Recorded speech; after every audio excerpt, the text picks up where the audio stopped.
Friends in Christ Jesus, have you ever been in such bitter anguish before you couldn't move? Have you ever been so overcome with sorrow you are physically and emotionally exhausted? From time to time, I think about some of the people in the Bible, and maybe how they felt that same exact way. For instance, Job. In the matter of a single day, Job loses his job, he loses his home, he loses his family.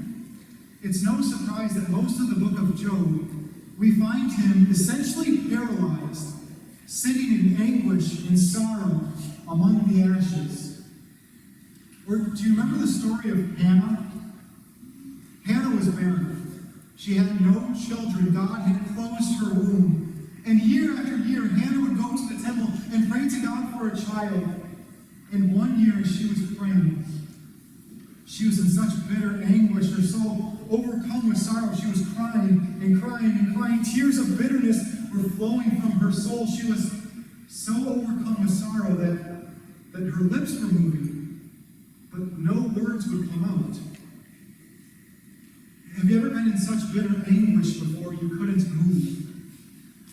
Have you ever been so overcome with sorrow you were physically and emotionally exhausted? Welcome to the Garden of Gethsemane.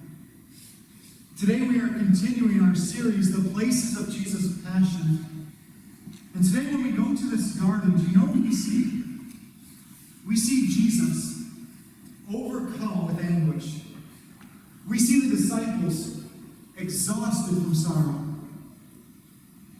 But most importantly, when we go to this garden, we see where we can go for strength. Jesus' passion is in full swing now. If you remember back from last week, Jesus in the upper room, he taught the disciples and he taught us about true greatness through service. And this morning, as we read our passion reading, we saw Jesus again in this upper room institute the Lord's Supper. But now as he leaves that upper room, as he and his disciples go out to the Mount of Olives as usual, as they go into the Garden of Gethsemane, can you feel the mood begin to change? When they get into the garden, Jesus tears himself away from his disciples. He falls on his knees with his face to the ground, and he prays to his Father, Father, if you are willing, take this cup from me. Have you ever wondered why would Jesus pray that? I mean, Jesus came into this world to suffer and die to take away the sins of this world. So then why in this garden does he pray not to suffer and die? Why would he pray this? The answer is maybe a little surprising. The answer is, it's because Jesus was weak. Jesus was weak. In regards to his human nature, Jesus was weak. And just so I'm clear, I'm not saying Jesus was sinful. And I'm not saying that this was a sinful prayer either. All I'm saying is that in this garden, Jesus is weak. Because Jesus, as true God, knows exactly what is coming. He knows the pain and the suffering, the torment, and the hell that awaits him in his passion. And so naturally, humanly speaking, Jesus, as true man, is weak. He needs strength. Human nature is weak. That's just a reality. Human nature is weak. Human nature needs strength. Think about the disciples. On multiple occasions, Jesus told them of the trials and the tribulations that would come in their lives. And then on this very night, Jesus had told them that he would soon be gone. Their friend, their shepherd, their strength would soon be taken from them. In this garden, the disciples are weak. They needed strength. There are times in life when we are weak. There's no shame in admitting it. It's just a reality. There are times in life when we are weak. A loved one dies. Or we live with stress, trying to match other people's expectations for us. or the anguish of letting down someone that we love, or the grief that we can carry in our homes, or the sorrow, the guilt that is deep in our souls. It all points to this fact that we are weak, that we need strength.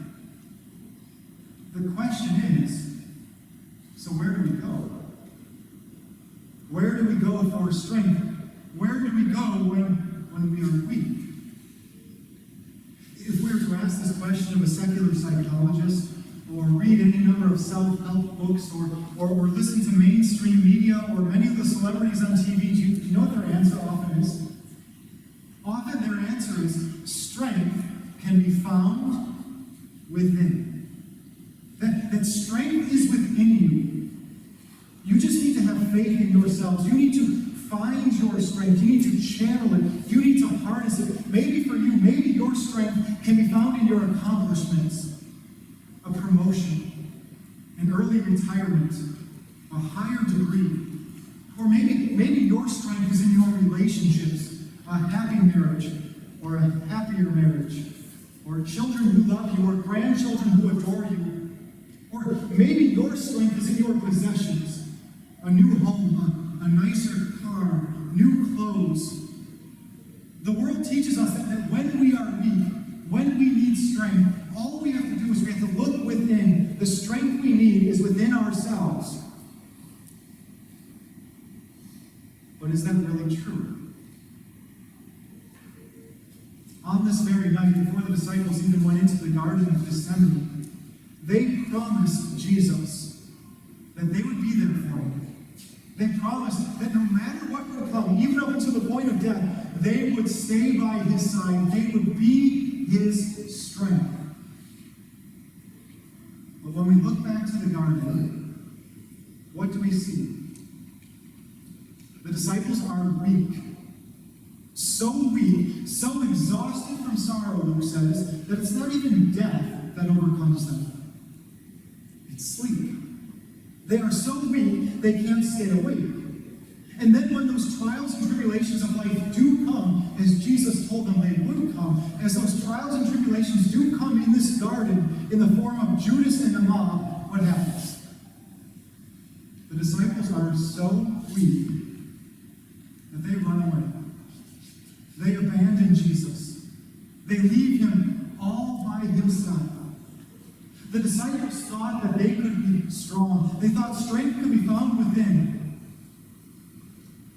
But they were wrong. When we are weak, we can look for strength within. We can look to find satisfaction in work or school. We can look to find joy in other people. We can look to find peace and security in the pleasures of this world. But you know what? Like Hannah, none of that is guaranteed in life. Like Job, we might have it one day, but the very next it could be gone. Like the disciples, when the trials and tribulations of life come, and we look within, it's not going to be strength we find. In this garden, the disciples are weak. We are weak. In this garden, Jesus is weak. So where can strength be found? This is what the gospel writer Luke tells us. Jesus prayed, Father, if you are willing, take this cup from me. Yet not my will, but yours be done. Then an angel from heaven appeared to him and strengthened him. In this garden, as Jesus was weak, as the devil was gathering all of the forces of darkness and marshaling all of his strength to attack Jesus in his weakness, what does Jesus do? He goes to the one who is strong.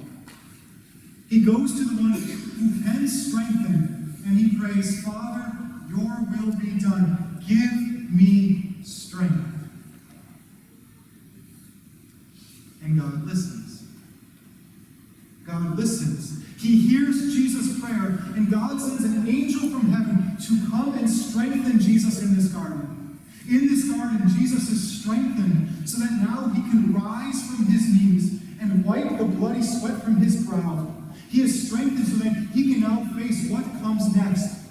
He is strengthened in this garden so that now he can stand face to face with his betrayer. He is strengthened so that he can stand trial with the Jewish mob. He is strengthened so that he can be flogged and cursed and mocked. He is strengthened so that finally he can take our weaknesses, our sin, and our grief, and our shame, and our guilt, and our failures. He is strengthened so that he can take these upon himself and go from place to place to place in his passion, until finally he gets to the cross, where there we see his ultimate strength. Now, I get it. When the world looks at Jesus on the cross, they don't see strength. Right? When the world looks at a man who is beaten and battered, bloodied and bruised, when they see a man who is crucified, suffering and dying, the world doesn't see strength. But we do. We do. When we look to Jesus on the cross, we see our Savior, mighty and strong to save. We see our Savior who was strengthened in this garden so that finally he could get to Golgotha, where he could be crucified and killed, not because he's weak, but because he is strong. When we looked at Jesus on the cross, we see his indestructible, unbreakable, unshakable love for us, that he was willing to give himself into weakness. He was willing to give himself into death, only to prove his ultimate strength. When we, with the women, early that first Easter morning, peer our heads into the tomb, what do we see? We see Jesus' strength. His strength over sin. His strength over the devil. His strength even over death. As that tomb is empty, and our sins are forgiven. Our Savior is risen, and has now ascended back to the right hand of God, where he sits in power and might, ruling this world. When we look to Jesus, we see no weakness. We see strength. So the lesson for us in this garden: find your strength in him. Find your strength in him. When you are weak, don't look within. Look to him. When you feel like a failure, don't look within. Look to him. When you are overcome with grief, don't look within. Look to him. When your soul is burdened with anguish and sorrow, don't look within. Look to him. Look to him, because your Savior promises you, come to me, all you who are weary and burdened, and I will give you rest. Your Savior says to you, come to me for strength. He says, come to me so that you will not fall into temptation. Your mighty and strong Savior says, come to me. And so, dear friends, let us do just that. Let us go to him.